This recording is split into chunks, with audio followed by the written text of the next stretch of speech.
Best negotiating book I've read, Never Split the Difference by Chris Voss. Everyone should read it. If you live on this planet, you should read that book. It's fantastic. But there are a few things that don't always translate perfectly just for real estate.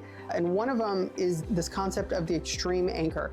Basically, you throw out a number that's kind of wild, and the whole point of it is that you're going to completely change the dynamic of the conversation. So if you go to get a new job and people who have similar jobs make $130,000 and you say, I want $250,000, then the idea is that it might completely throw their idea off and they go, well, gosh, we can't do 250, but maybe you end up at 200. And it goes both ways. And there's a lot of things like that where prices are fairly arbitrary, where numbers are all over the place and you can negotiate really far out on either side. Homes and properties, it's not like that very often.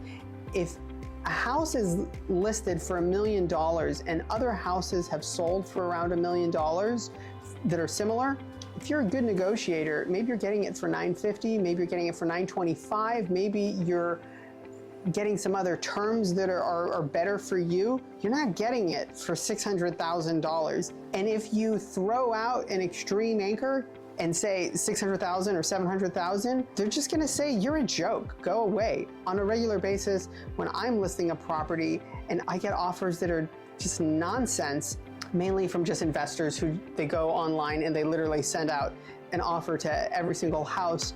And a house is, maybe I'm listing for 500, and so they throw out an offer of 340 or something like that. I don't talk to those people. You know, I say no thanks, you know, and that's it. But then sometimes they come back and they say, well, what offer would you take? And I think, oh, so you were being disingenuous when you said the low number. So with real estate, a first impression is really important.